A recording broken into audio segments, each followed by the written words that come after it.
ओम अज्ञानतिमिरन्धस्य ज्ञानाञ्जनशलाकया चक्षुरुन्मीलितं येन तस्मै श्रीगुरुवे नमः। गुरुवे गौरचन्द्राय राधिकाय तदालये कृष्णाय कृष्णभक्ताय तद्भक्ताय नमो नमः। कृष्ण केशव कृष्ण केशव पाहि मां, राम राघव रक्ष मां। ये श्रीमन चैतन्य महाप्रभु जी ने कहा था। श्रीमन चैतन्य महाप्रभु की जो संन्यास लीला है, श्रीमन चैतन्य महाप्रभु जी ने केशव भारती जी से संन्यास ग्रहण किया था। उसके बाद वो जगन्नाथपुरी में गए और वहाँ पे उन्होंने जगन्नाथ जी के दर्शन किए। जगन्नाथ जी के दर्शन करते ही वो इतने भाव विभोर हो गए, नृत्य करने लगे।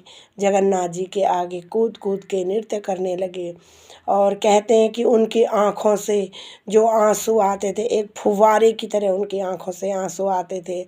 और जगन्नाथ जी को देखते ही श्रीमन महाप्रभु को मूर्छा आ गई। बाद में उनको धीरे से होश आया। उसके बाद श्रीमन चैतन्य महाप्रभु जी को सार्वभौम भट्टाचार्य जी से उनकी मुलाकात हुई। फिर दोनों में शास्त्रार्थ हुआ। तो जो सार्वभौम भट्टाचार्य जी थे वो हार गए, क्योंकि महाप्रभु जी साक्षात ईश्वर हैं, भगवान हैं। उसके बाद सार्वभौम भट्टाचार्य जी श्रीमन महाप्रभु जी भट्टाचार्य जी के गुरु बन गए। और फिर भट्टाचार्य जी को श्रीमन महाप्रभु जी ने साक्षात षडभुज दर्शन दिए। और उसके बाद श्रीमन महाप्रभु जी नीलाचल चले गए। फिर महाप्रभु जी दक्षिण भारत गए। देश के कोने कोने में उन्होंने कृष्ण नाम का प्रचार किया, हरिनाम संकीर्तन किया।